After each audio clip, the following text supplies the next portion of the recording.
Hello everyone, this is Sachin Sawant, your UK immigration lawyer.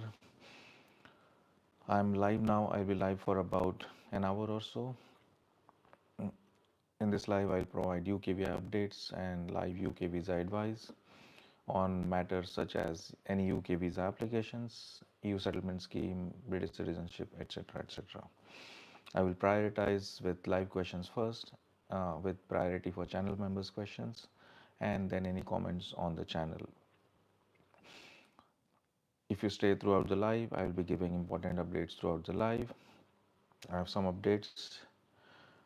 Other viewers have benefited a lot from these live sessions and saved considerable costs on immigration advice. What else? Stay till the end of the live and I'll give some important updates towards the end as well. And who is this live for? Anyone interested in UK visas and related matters. My name is Sachin Sawant. I'm a UK immigration lawyer registered with the Immigration Advice Authority at Level 3 Advocacy and Appeals. Anyone coming live can ask your questions which can be answered within 10 seconds or so.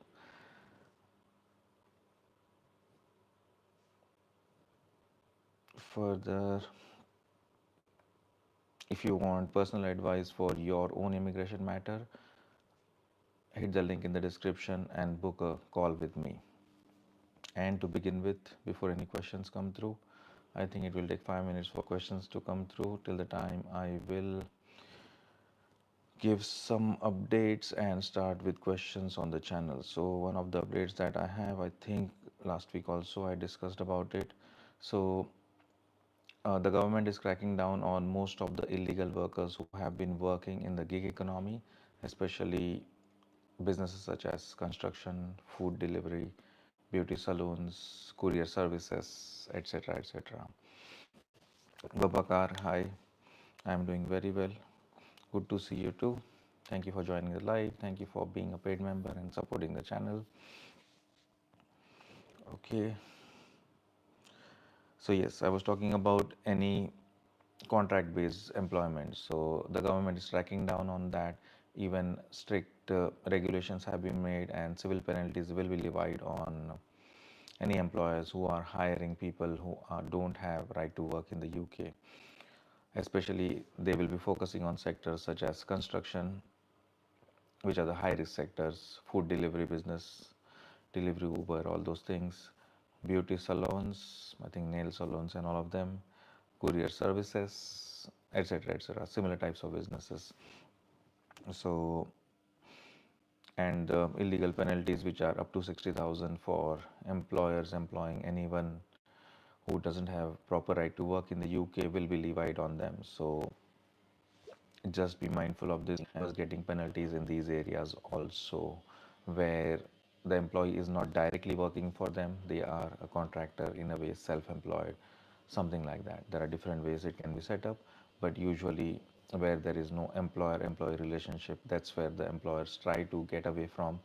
For example, Deliveroo or Uber or something, where they keep the person as self-employed for food delivery, just taking an example. uh, yeah, and similarly in other areas as well. So the government is becoming more and more stricter, where all these loopholes were there, where people would, someone else's documents are given and someone else is delivering your food. It is very common. I think everyone is aware of this, that has been happening. Finally, it has gone to home office now, and they have become aware of all these things, and these new regulations are coming into play now. So that is the most important update. There are some others also I'll talk throughout the live.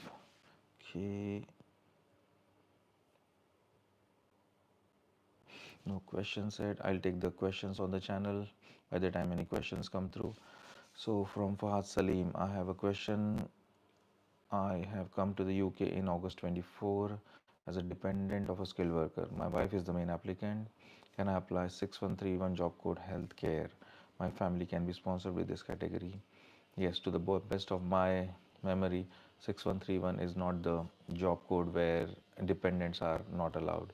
6135 and 6136, those are the ones. Yes, care worker and senior care worker. 6131 is perfectly fine. You can get that job, get a job in that job code and sponsor your family members. So that is my answer to your question. Anyone coming live can ask your questions by the time I'm taking the questions on the channel. Next, Jagmohan, sir, I have private life visa just recently issued. I'm medically not well. Can I apply for council house? You got a private life visa. I'm assuming you got no recourse to public funds, which is your public funds are not allowed. You will usually firstly have to apply for recourse to public funds, which is a separate application. Ask for the public funds, and only then you should ideally take it. I think you want a council house and all of that. That definitely comes under public funds, to the best of my understanding. Preferably apply to the home office, whatever your conditions are, and only that once that is approved, then you can access public funds. Other than that, if you access, it may be issues. You may have issues with your further extensions of your private life. Live questions be if I leave the UK after refusal within 30 days and come back in a few months to apply for a student visa, will I be refused? Leave the UK after refusal within 30 days. So the way to look at this is within 30 days, if you leave the UK, yeah, that overstay, or even if that is an overstay, that will not affect any future applications. However, your future student visa application will be tested on its own merits. So remember that that will be tested on its own merits. Why you suddenly want to come back on a student, or if you're a student already, why do you want to study further, etc., etc. So whatever that is, they may interview you, they may investigate on that front. But yes, this 30 days, whatever that overstay is, it should not affect that application. Okay, Banai Singh, thank you for becoming a member, supporting the channel. Yes, I have your question. I have filled wrong dependent visa application. Wrong dependent visa. Okay, like I have to choose that I'm traveling together, but I select I will travel after my spouse while me and my spouse are outside the UK. So I have to choose I'm traveling, but I am select I will travel after my spouse. Hmm. I don't think that is going to break the bank, or that's going to have any effect on the decision making per se. I know there are questions on the form where they say, are you going to travel with your spouse, etc., etc.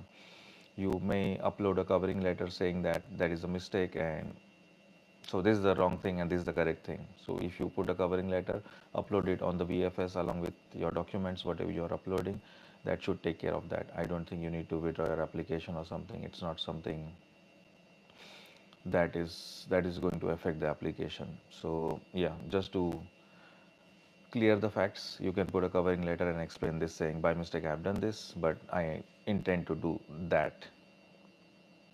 That should take care of it. Philip James, sir, for medical visitor visa, can we bring my other person with the patient like bystanders? I am not sure. It really depends on the facts of your case. Whether someone is really required for you, what is your case? Usually, if you are coming for medical visit, it really depends on the facts of your case. If that person is really required, yes, that may be allowed, but that they will also check that person's credibility or to issue a visitor visa. So I don't know whether it is a caretaker, family member, who it is. It depends on the facts of the case and why you want that person to be with you.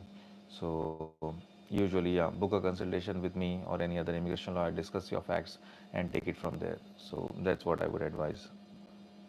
But yeah, yes, someone else may be allowed if really your health condition does demand that, or you are required, that person is required for whatever reasons.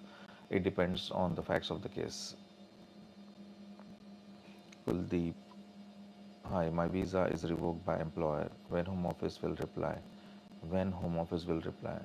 Home office is not going to reply to you. The way you say visa is revoked, how do you know that? So maybe ideally your employer might have told you that, okay, you are no longer working with us, we have reported to the home office that we are no longer sponsoring you. So once that is done, after that, it depends. Home office may or may not curtail your visa for a long period of time. Sometimes it may happen in 3 months, 6 months, or even longer. I am aware of people who are waiting for a year and more. So there is no specific timeline from home office side where it is exactly going to happen. BA, Okay, as long as I can prove that the new studies is like an upgrade of my previous studies or something different from what I initially did, visa may have strong grounds. Yes, you need to satisfy them at the interview that why you are studying. I don't know, maybe you may have studied already, so why you are continuing to study. And also, what were the reasons of the refusal? Why was your previous application refused? They will definitely look at that aspect as well.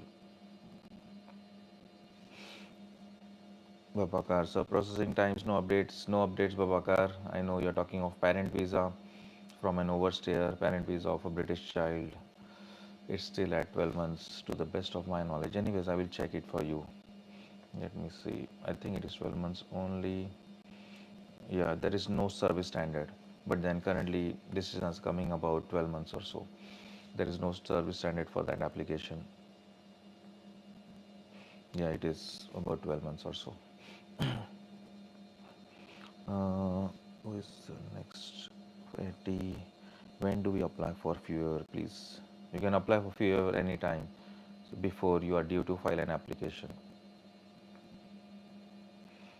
Currently, to the best, I think last week I was on a call through Immigration Laws Association, and the latest update that we had was I think they are trying to deliver the FUERs within 3 months or so.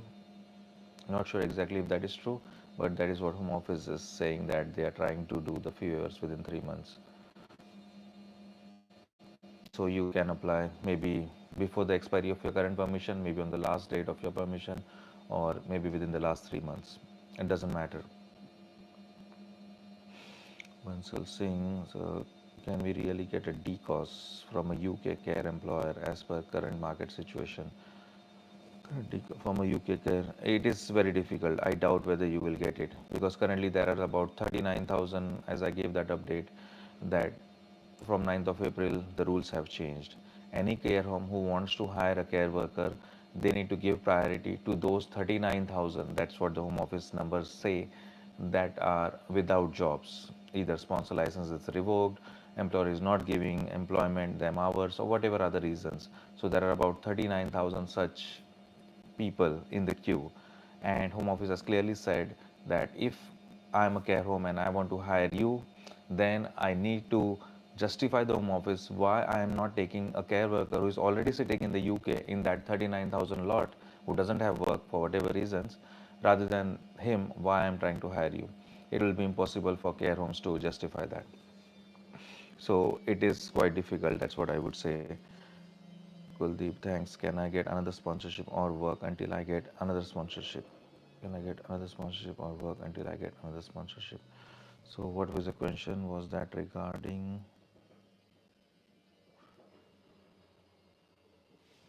Yes, till the time your visa is not cancelled, you can try to get another employer who is willing to sponsor you and then change employer, file a new application and update your employer. Yes, you can do that till the time it is not cancelled.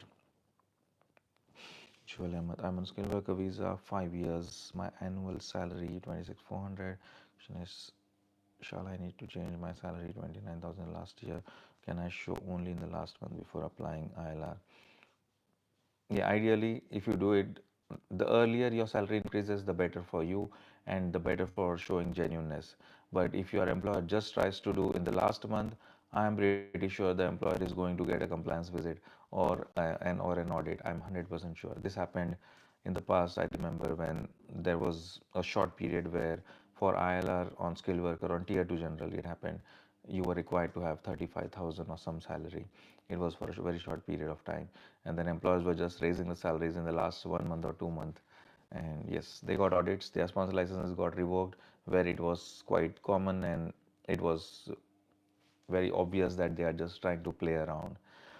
So doing the last month is a risky one. As per the rules, yes, you can meet that definitely. But when Home Office runs your NI number and they see salary suddenly goes up in the last month, hmm, yeah, they will not be happy with that. I'm pretty sure they will hold your application, they go back to the employer, they do all their research, and many times it ends up with revocation of the sponsor license and a lot of issues. So Kuldeep, thank you so much. Thank you, Bakar. BA, does Home Office see back passport after refusal, or I need to get it back at the airport when departing? Yeah, if there are only some types of application where Home Office is retaining the passports, usually any applications by overstayers or any points-based applicant switching to a family route like a spouse visa or parent visa, like a student or graduate route or skilled worker switching to a family route. That's where they are retaining the passports, and you have to go through the service and support center where they keep the passports, usually where they take your passports. So in that case, if they have taken your passports, they will only give it back at the airport. So you need to contact that voluntary return service, VRS or something, call them, email them, send your e-ticket. On that day, they send the passport to the airport and you get it over there. The vintage tale. Hi, I resigned from my job in February 15th and my employer didn't know about reporting this to the Home Office 15th of February. We are April, okay. I emailed my employer but they never responded. Should I mail the Home Office about this? I'm not sure why do you want to do that. If you can give me the reasoning why you want to, do you want your visa to be cancelled by the Home Office? The vintage tale. Usually people don't want Home Office to cancel their visas, but I'm not sure why you are asking the Home Office to cancel your visa. Even if your employer is not reported, that's the employer's problem. It's a compliance breach from the employer. It doesn't affect your case in any way. So you can, if you put the reason, maybe I can elaborate more on that, but I don't know why you want to do that. Akhil, rare case. 1 year back, HM sent me a curtailment letter without the knowledge of my employer. It turns out that Home Office accidentally cancelled the sponsorship license. It was sorted in a week. Hmm. Yeah, more facts to come. Yeah, I know you will type more. Waiting for that. Yes, it did happen. I know there was some batch of situations where such things have happened in the past. I am aware of that. Okay, Joel. So, is it better to increase the salary 29 who is whole last year or 6 months? I think at least 6 months, I would say. Yeah. Last 1 year will be very good. Yeah, if that is the situation. But then, yeah, 6 months would be a reasonable time, I would say. Well, can I work without sponsorship? Your situation was your employer has. No, you cannot work without sponsorship. I got that.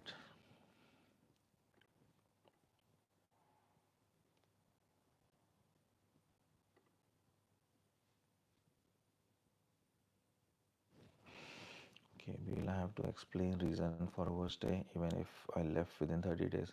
It's always good practice to give reasons of any overstays. That's what we lawyers always do, even if it is a day of overstay. Yeah, that's good practice always to do that rather than just ignoring and saying, yeah, follow the rules. Yeah, it doesn't look good. Whatever, Pasha. Is there any restriction on studying level 7 master's course? I already studied 2 masters, but now I'm planning MSc by research, but level 7 is same 7. Is there any problem for the visa? Usually there will be if you are trying to do within UK, if you are trying to switch to another student visa, I'm pretty sure there is a progression requirement. If you're doing an entry clearance application, I don't think there is a progression requirement. But usually university will not give you the CAS itself if you are trying to switch. If they give you a CAS, they will usually write down you are required to leave and re-enter the UK, which means an entry clearance application. That's my understanding. But universities are the best people to speak to them if they're happy to sponsor you. Looking at your current credentials, what you already studied, then go with that. But usually, if it's the same level, I'm pretty sure universities will not take any risk. They have their own compliances.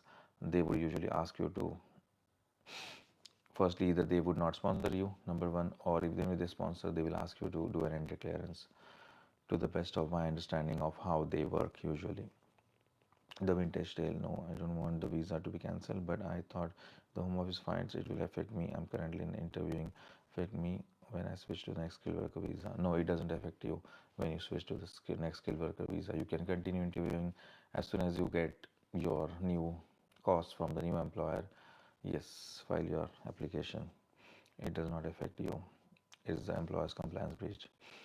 Okay, they were supposed to cancel the license of another company with similar name. Yes, Home Office employee made a mistake and canceled my employer's license. Maybe I am one of the very few who got escaped. Okay, Yeah, if it is home office mistakes, they have to undo it, however that is. I know you may be stuck in the practical side of things, but then, yeah, if you are stuck somewhere, usually speak to an immigration lawyer and get proper legal representation. Home office has a habit, even if they make a mistake, to rectify that they may even agree to the mistake, but rectifying that may take some following up, etc. But yeah, you can put further facts and I can answer whatever your question is. If university issues a CAS, and is there any problem with the home office? Usually home office cannot do problems because university has the obligations to check everything before issuing you a CAS. So home office usually would not have any problems unless they don't believe you are a genuine student. Okay, so I know university doesn't check the genuine student aspect, but home office, if they want to interview you or anyway they try to research it, if they don't believe you're a genuine student, that is the only point I think on the genuineness aspect that they may consider refusing it. But other than that, on the facts that you have done a course, you are doing level 7 again, is the university's problem. They would ideally not issue a CAS if they think it will not be approved or it doesn't meet the rules. BA made FLR HRO application was refused. Is that a reason to refuse another visa? Yes, it would be because it's just a buying time application. If you are not eligible, you have just done that just to buy time, whatever that is. Uh, it is a negative on your record. Definitely, I can tell you that. So, and I'm not sure if you are also put on immigration bail. Have you been put on immigration bail? Ideally, people whose FLRs are refused, they are going on immigration bail. So if you are on immigration bail also, yes, definitely they know that it was some kind of a buying time game going on, and home office doesn't like that. Sailor Matthew, my employer applied for undefined costs. How long it will take? It's 3 weeks now. Undefined costs, standard ones, UCOS, which means within UK. The standard processing is about 18 weeks, 18 weeks time. So about 4 months, if I'm not wrong. 4 4 are 16. Yeah, about 18 weeks over 4 months. Yeah. So next, FLR was refused and then put on immigration bail. Yes, I know that's what is going on. FLRs are not just refused; people are put on immigration bail. That's common practice. Yes, if you are coming as a student, yes, it is highly likely you are in treading really uh, there is a high chance of refusal. I can tell you that if you are again trying to come as a student again and again. So because you already shown your intentions that's how home office looks at it. I'm not trying to judge you. My job is just to interpret things, but I know home office doesn't look in a good way where people are just trying to buy time by filing these switching, bridging, whatever applications they call it. Yeah.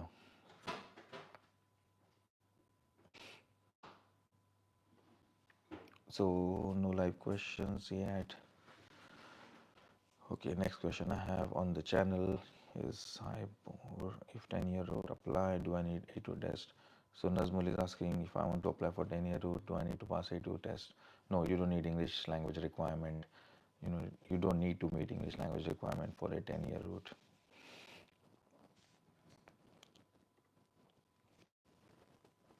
Sailor, is English proficiency required if we are already in the UK working with the employer, not a UK graduate? Not a UK graduate. So if you are already a skilled worker or a care worker, you have already met the English language requirement. So for switching, you don't need it. But I'm not sure what is your current permission. So I'm assuming you are already on a skilled worker visa, changing employer or something like that.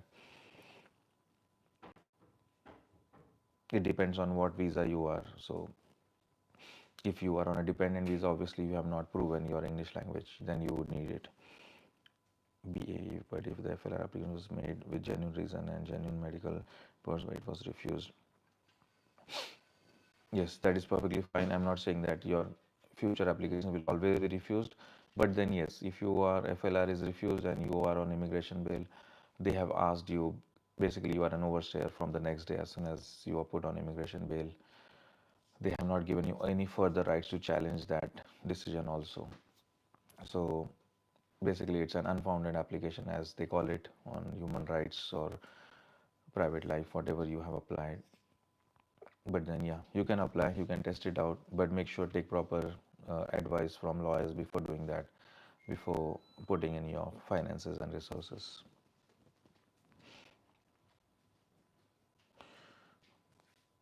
Okay, so the next question I have on the channel is it's extended be automatically pre-settle status. Yes, pre-settle status since September, I think so, since September, October, yeah, sometime. Pre-settle statuses are automatically extended for 4 years, yes, to the best of my recollection.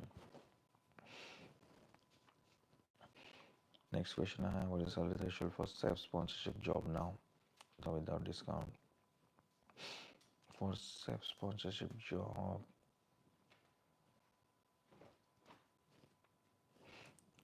no live questions yet.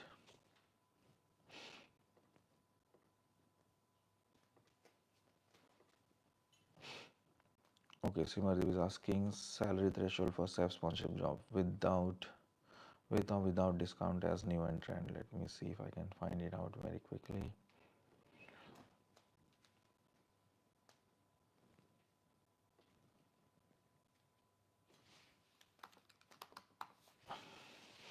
For chefs 5434, that's the job code. So the minimum salary requirement would be, let me calculate it quickly in my mind. For a new entrant, it would be 30,960 if you are applying as a new entrant. If you are applying standard without a new entrant category, experienced worker, it would be 38,700. So that's how what it would be. Okay, Sailor Matthew. Okay. So the next question I have on the channel, I work in restaurant, job code 5434. Can I work in a warehouse or cleaning job or security? Warehouse, cleaning job or security may not be on the skilled occupations list, that to the best of my understanding. So I doubt whether you can work. I don't think you can work in those jobs when you are a skilled worker in 5434.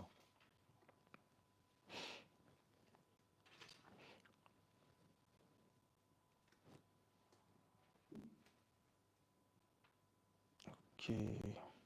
Does UK visit start from the date of its approval or from the date of entry? UK visit. How long can I stay in the UK on tourist visa? Yeah, UK visit starts. So the question is on my some visitor visa video that I have, how long you can stay in the UK. So the Inam is asking, does the UK visit start from the date of approval of the visitor visa or date of entry? It starts from the date of entry, basically. Your visit starts from the date of entry. So, Vintage, thank you. Do I need to find the next job within 60 days of resigning from previous employment if I don't receive mail from home office? No, then the 60 days, no, not within 60 days. So, since it is not curtailed, it is valid till the time it is not cancelled. So, I don't think the 60 days count has begun unless home office has cancelled it. Sailor Matthew, I'm PSW dependent. Is English language PSW proficiency for skilled worker visa application?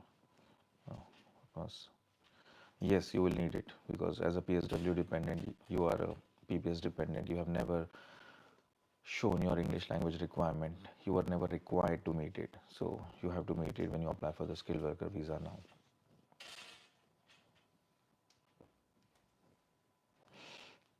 Okay.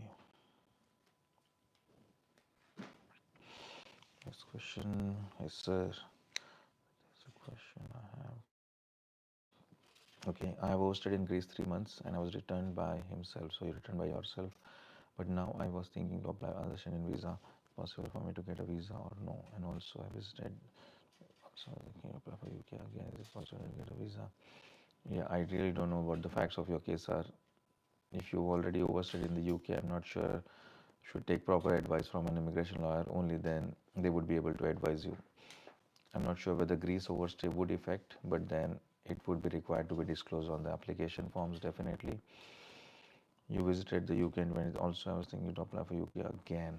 So you visited, I'm not sure whether you have overstayed or not. But yeah, speak to an immigration lawyer if you have overstayed, etc., and get proper advice. If you are eligible for the visa, yes, then you may apply to the UK as well. Adventure, I have an issue with FLR. I made 2 FLR applications with 4 days difference. 4 days difference. Is there any chance it will pick my skilled worker visa application I made this week? You made 2 FLR applications, and were either of them decided? The important thing for me is on the date of your skilled worker application, did you have Section 3C leave?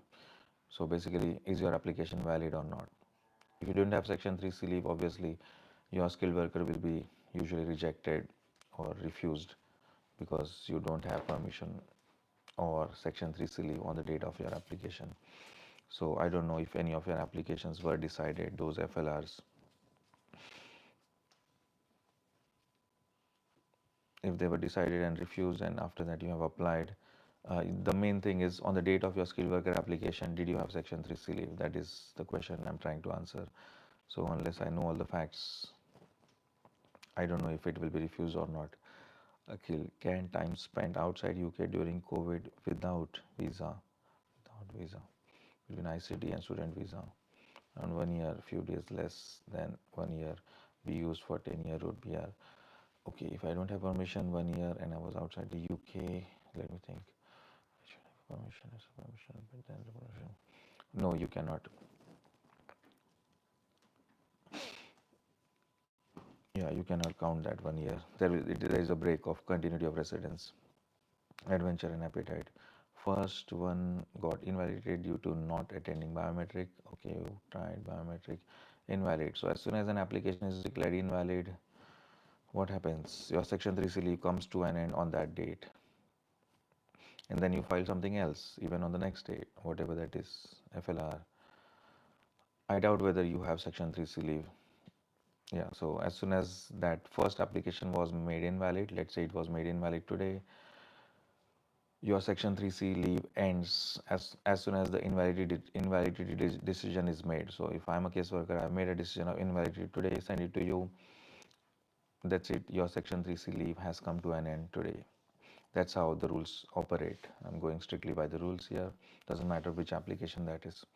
So I'm not sure whether you have you had Section 3C leave, and whether most likely your application would be refused. Just summarily to answer your question, the skilled worker one.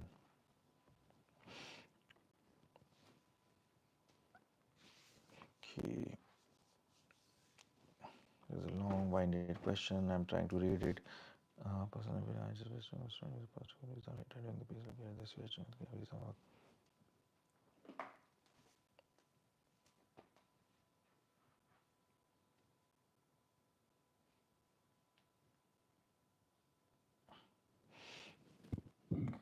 This is about immigration health surcharge refund. But within 4 days, I made second one.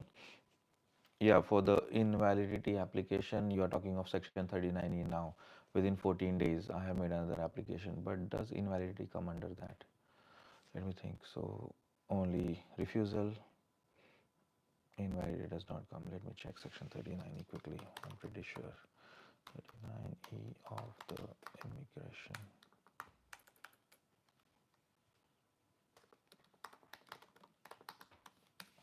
I'm pretty sure invalidity does not come under that. So within 14 days of leave expiring, those are reason. Okay, and what?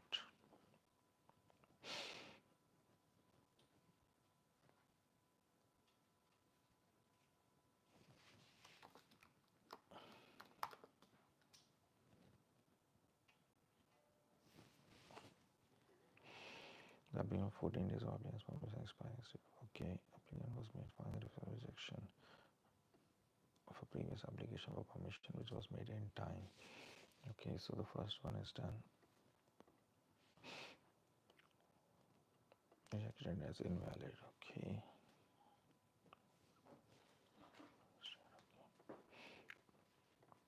Okay, within 4 days. So within 14 days, you did made another FLR application. What happened to the other another FLR application? I want to know that.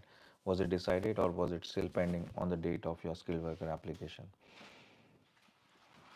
So first FLR refused, rejected. Sorry, rejected as invalid for non-attending of biometrics. I'm very afraid right now. My passport with Home Office when I given biometrics for second FLR back in December 24. However, I got visa, job, and made skilled worker application. So is your I'm assuming your FLR second FLR was still pending. Strictly going as per the rules, yes. So the first application was rejected, then the second application was made. I'm assuming the first application was made in time, which is before the expiry of your visa, whatever permission you had, you made the FLR application in time, that is before the expiry of your previous valid permission. It was rejected, and within 4 days you made it. Yes, within 14 days you are using section 39 of rejection. So the second one is valid, but the overstay has begun. Yeah, you are still an overstayer definitely. So and then after that you made, but you cannot get the benefit, and you are trying to vary the second application. Interesting. Can I vary a second application? I should be allowed to vary. Application was made within 14 days of information state.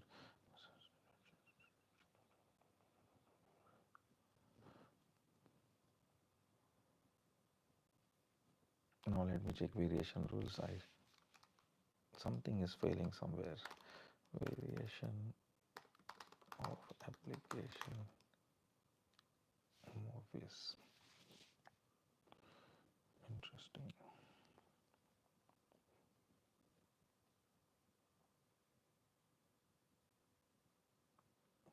Applied for a permission to send the but now want to make different application. Vary your application. The home office has not given permission. When you made your application, the permission will continue to vary that application.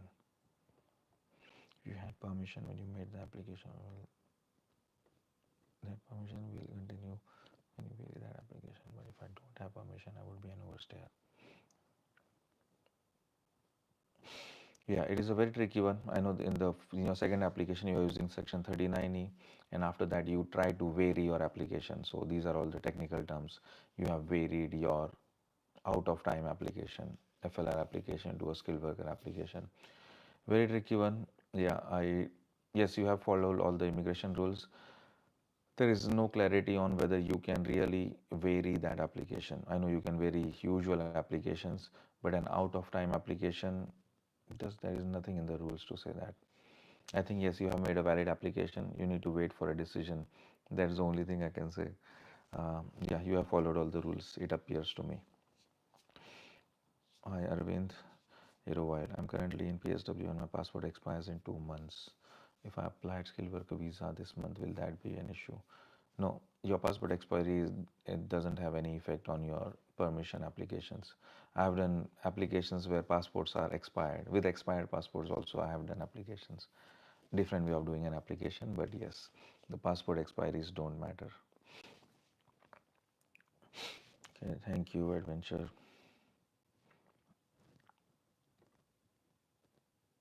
Okay, so next question on the channel. It's about immigration health surcharge refund. I think someone is asking, Prachu. Person initially paid IHS while switching from student to PSW, so they went from student to PSW and they paid IHS fee. Okay, so later during the PSW period they switched to healthcare. Okay, fine.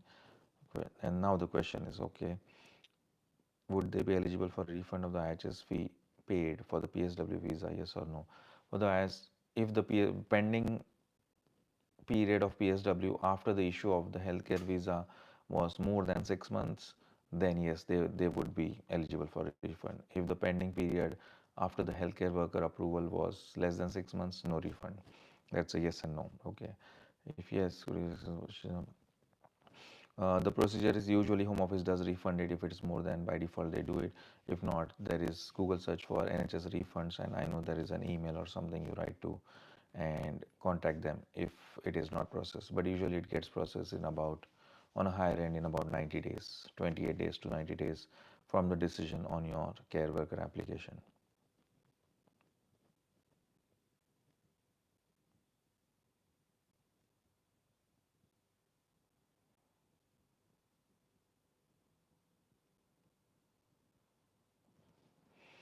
Yeah, about the healthcare worker issue, yeah, you need to read on the website for NHS refunds for healthcare workers. It gives you all the details. Yeah, it's not an immigration matter, but I'm just trying to help you.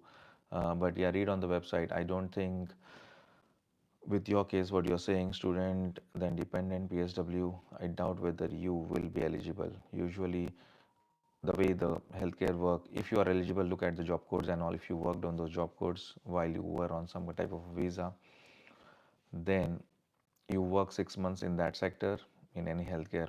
Let's say you are a doctor and you had whatever visa other than a sponsored visa as a doctor.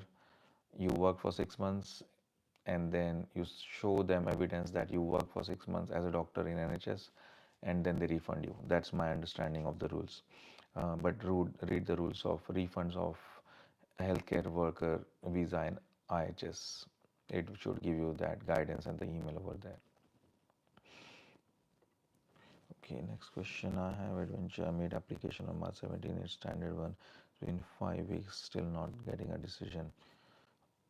Yeah, standard decisions for skilled worker will take about 8 weeks. So hold your horses till then. Next, can I travel to Turkey with a UK visa?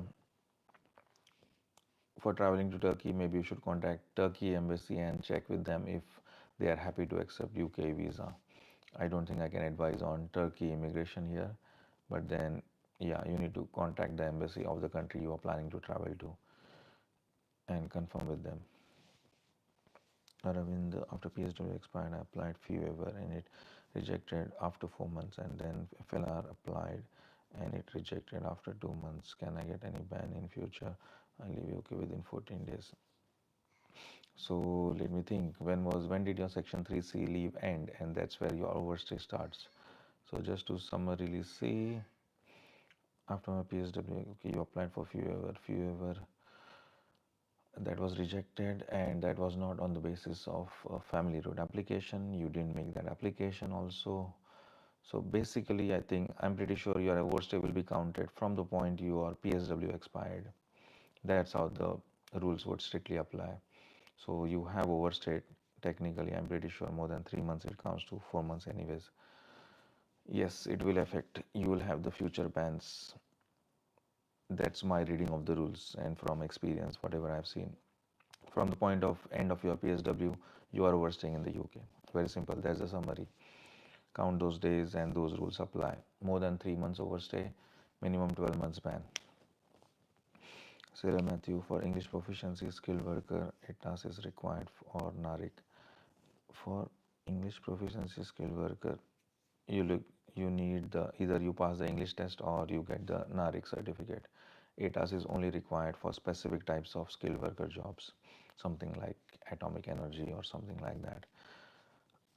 Your employer will tell you that if you are required, because on the cost they will also make a point that you need an ETAS. Aravind Rajkumar, a contact caseworker, and they told him my stay is good, but I'm a little bit afraid. Yeah, I don't know what any caseworker is telling you. I don't think caseworkers even tell you such things. I don't know which caseworker has replied to you saying that your history is good.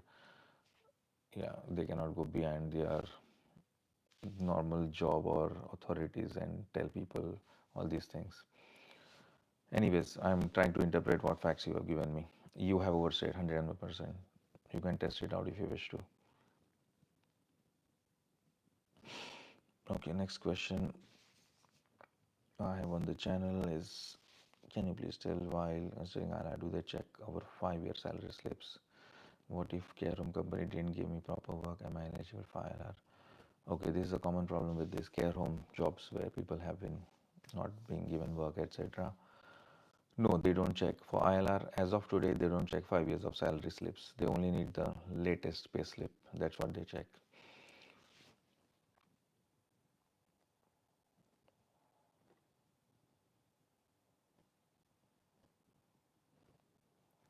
Okay. Let me see if I have any other updates. Yes, what was that? I'll give some updates by the time I get any questions.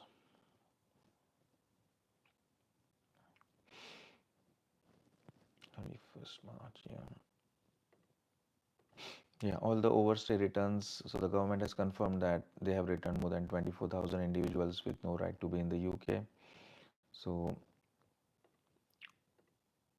all the overstayers, so the government has been doing very well. It looks like the Prime Minister confirmed on 31st March, announced that the government has returned more than 24,000 individuals with no right to be in the UK since the general election, the highest return since 8 years. So since the last 8 years, this is the highest number of overseers being returned to their back to their home countries. That is another one. About the e-visa also, let me check this. So to Bhadra's last query, negative ECS check in current situation, having reason I made a fair application after visa expiry, but I made all applications in time. Is there any chance for? No, no, you will not get positive verification. I'm telling you that. That fee waiver, the way the fee waiver works, I don't know who advises you that. I don't know which lawyers are selling all this nonsense, or you are trying to read it somewhere. The way the fee waiver works is, for example, if my permission is expiring on, say, 1st of January, was expiring on 1st of January 2025, I make a fee waiver application latest on 1st of January on the last date of my permission, and a fee waiver is decided on whatever 1st of April. The expectation is within 10 days of that I should make the same application. So that's where all of these fail, where people are trying to buy time. It is in the caseworker guidance for fee waiver applications, and the way it works is on 1st April when a decision is made, you only get section 3C leave when there is a positive decision, and then you make an application within 10 days of that. So it is a very, very critical way. Your section 3C leave basically it rolls back, but it depends on the date of decision and when you make the subsequent application within 10 days. When you make the subsequent application within 10 days, only then the previous period. So for example, in my example, on 1st of January you apply for fee waiver, on 1st of April you got a decision, within 10 days, let's say on 5th of April you filed the application, the valid application using the fee waiver. Then on 5th of April, your section 3C is resurrected and it goes back and go to 1st of January. It's a very weird way. That's how Home Office deals with it. But if a valid application is not made subsequently, then you have a problem. The section 3C is never resurrected or it never comes to life. So your section 3C leave has come to an end on 2nd of January only. That's what I'm trying to explain, but yeah, people are still filing these waivers. Yeah. So in your case, your fee waiver application didn't give you anything. So there is no in time thing. The main thing is section 3C leave. Whether you have section 3C leave, you don't have section 3C leave after the end of your previous permission. Selva Matthew, my employer had sponsorship license from almost 1 year, but no allocation. My course application is showing pending. We applied through solicitors. Is it normal? Course application is pending. So I'm assuming it's undefined course that is within UK course application that you're going to switch from some visa to a skilled worker visa. It should take about 18 weeks for it is common. Yeah, it would show pending maybe up to 18 weeks or so. So that is normal.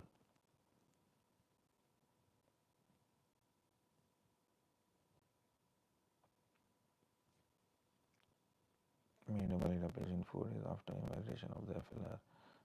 Yes, I know. I answered that part. Adventure 4 days. You are trying to use Section 3C filing within 14 days. I'm not going to repeat again and again the same things. Okay. Another important update. The government has confirmed check your e-visa is correct before you travel. So before you are traveling out of the UK, go log into your e-visa system, see that your name, date of birth, your photograph, everything is correct. There are many cases of entangled statuses where my visa shows someone else's photograph. It's a rare one, but yes, we have seen many such instances. That's one. Second one is names issues. Some people different name and different photograph or something like that, or type of permission. shown differently than what it should be. So definitely before you travel, the Home Office has advised that everyone should check their e-visas. Preferably you can also generate a share code because that is valid for 90 days if you're going to come back in 90 days, and you can show it to your carrier when you come back. Yeah, that is the second update. The third one that I had was about employers cannot recover any costs from their sponsored migrants, skilled workers, care workers, etc. It came in around December, and Home Office has started enforcing that. They, including administrative cost, it may be a priority service fee or a lawyer's fee for that matter. He also confirmed on that fact. So I think the employee should only pay maybe the immigration surcharge, their skilled worker or care worker visa fee, and what else? And that's it. All other things should be paid by the employer. Summarily, that's what Home Office says.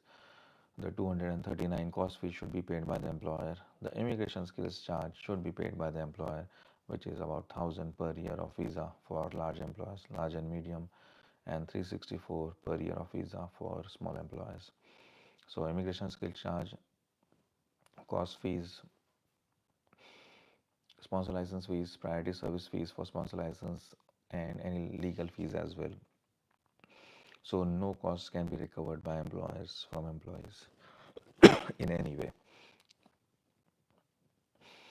Care workers, anyways, I did give the update in the beginning. So there are about 39,000 care workers in the UK who are looking for work and don't have work. Either sponsor has lost the license, sponsor is not giving them work.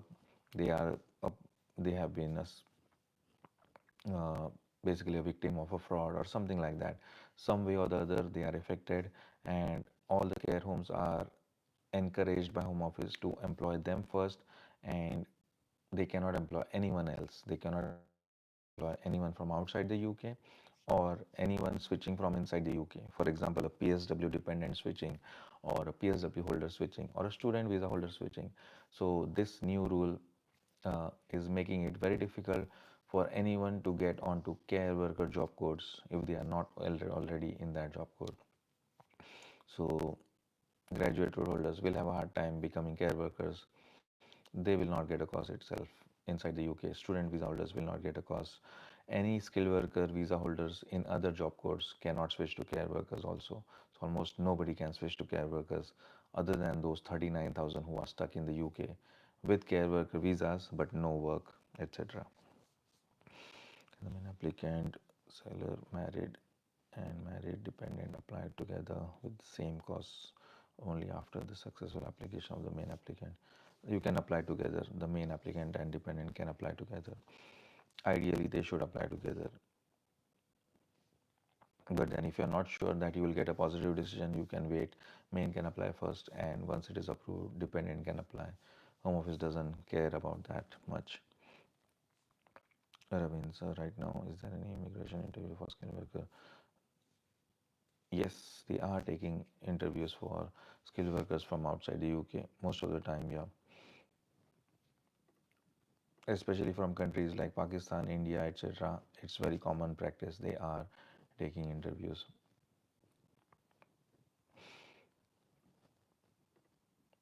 Okay, third thing that I wanted to discuss about illegal entrance citizenship by default, illegal entrance. So by default, summarily, the new changes, illegal entrants in the UK will never be able to get citizenship. That's what the government says. There is some judicial use and all going on, but we will see that as it develops. But as per the rules, whatever the changes have been made in the naturalization guidance and the rules, by default, all illegal entrants will not be able to get citizenship anytime. That's what it says, but I think it will change over time. And as the rule stands now, yes, illegal entrants cannot get citizenship at any time. However, there is some level of discretion for some category of migrants, such as children, etc., vulnerable people, someone who is maybe victim of modern slavery or anything like that. So all of those, there are several exceptions. So it really depends on the facts of the case. So if you are considering and you are an illegal entrant, uh, then definitely take advice. You can book a consultation with us, hit the link in the description and discuss with us or any qualified immigration lawyer. And the biggest one is the illegal workers cannot do any of those jobs, as I mentioned in the beginning, which had been observed. Construction industry jobs, food delivery jobs, beauty salons, courier services, etc., etc. They are now required to check right to works of all their contractors, subcontractors, etc., etc., or they face those fines of up to £60,000 per worker who doesn't have proper right to work. Yes, those are all the updates. Don't see any more questions. Let me see anything else that I wanted to cover. Okay, I have been live for about just under an hour. I'll stay live for about 5 more minutes, see if any questions come through. By the time I will answer some questions on the channel. Question from CXXX. Hello, sir. I'm PSW and my wife also on PSW. We get married after the PSW. After the PSW, okay. For my wife, their employer ready to sponsor. I'm going to be dependent on her. Okay. Is this comes under new entrant category?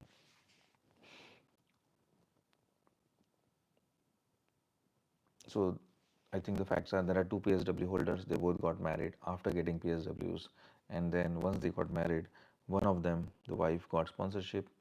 Yes, so she can get a new entrant visa. That's perfectly fine. Or even you can get, because both you have independent PSWs, both are eligible for graduate routes. So both are eligible for new entrant up to 2 years. Uh, so and you will become a dependent. Wife will switch from graduate route to skilled worker. Yes, she will qualify for new entrant. I think the question is whether she will qualify for new entrant. Yes, she will qualify for new entrant. And can I switch? Can you switch from PSW to dependent of your skilled worker wife? Yes, you can switch. Both is both the questions. The answer is yes. Okay. Next question I have. I am with my sponsor company from starting and contract been made 37 hours. If I company required, they will give us more calls to cover. I'm working more than 20 hours. Is it ILR?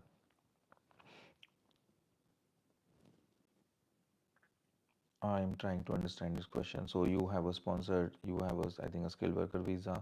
Your contract, your cost says you have 37 hours contract. Okay. And something about calls, I didn't understand that part, but I'm working more than 20 hours. So I'm pretty sure when you're talking of 20 hours, you're talking we are working somewhere else more than 20 hours. Don't do that.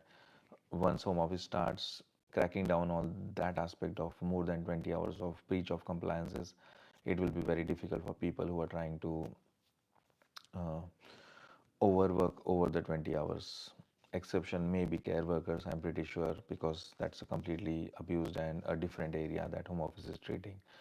Other than care workers, if anyone else who is trying to work more than 20 hours, maybe they will have a soft spot for the care workers who don't have jobs and they are working more than 20 hours. That's a different discussion. But then, if you are not in any of the care worker job codes, you are working more than 20 hours in that other job, supplementary job, I would say stop doing that. That is a compliance breach. It may affect in future.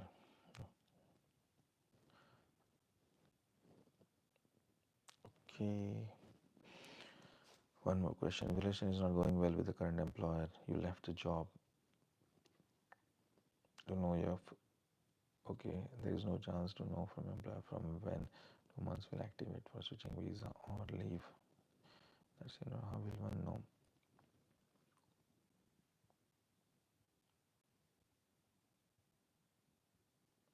Okay, the question is summarily, I will answer this question. So if you leave the employer, you don't have good relations with the employer. I understood it's a long paragraph. So I'm working with an employer and I don't have good relations. I leave the employer and I don't get any curtailment emails or anything that my skilled worker visa is curtailed. So how do I check? How do I know if I've not got an email? Maybe emails changed. I use lawyer's email, whatever that is. So the best way to check is you go onto your e-visa and see what is the end date of your current permission. Let's say you had a 1 year visa from today, you left, and every month I would advise you to check, keep on checking that e-visa. See anytime, let's say when I left the job today, my visa is valid till 31st of December 2026. 1.5 year now. And whenever the curtailment happens, that date will be changed and to the change to a date 60 days in future. Let's say you leave the job today, today is 15th of April, Home Office has cancelled your visa on 1st of June. So they will count from 1st of June, they will count 60 days, June and July. For example, 31st of July would be, so your end date instead of 2026 December, it will move backwards and you will see on your e-visa, your end date is 30th of, what did I say, June. Okay, June and July. So 31st of July will be your end date of your visa. That's the best way to check if your visa has been curtailed. Yeah. Okay, there is one live question. I'll take this. So, sir, I applied and paid for care worker visa on 6th of April and my biometric date was 10th of April. Am I exempt from new rules as applied on 9th April? So your course is already issued. Let me think. So how would the rules apply when I'm issuing the course? If I'm already issuing the course, then it is a very tricky one how Home Office looks at it. Ideally, it should be because your date of assignment of the course was before. Yeah, it was assigned before the changes. On my course was your course was assigned on 19th March. Yeah, I assume that. So I don't think it should affect you because you've done everything. The date of application is also 6th of April. I don't care about the biometric date. That is not relevant. The main relevant date is the 6th of April, date of application and date of course issue. To the best of my reading of the rules, it should not affect you because the rules are changing on 9th of April. So that is my understanding from the changes of the rules. I don't think it should affect you. Okay, thank you very much anyone who joined and see you in the next live. Thank you. Bye bye.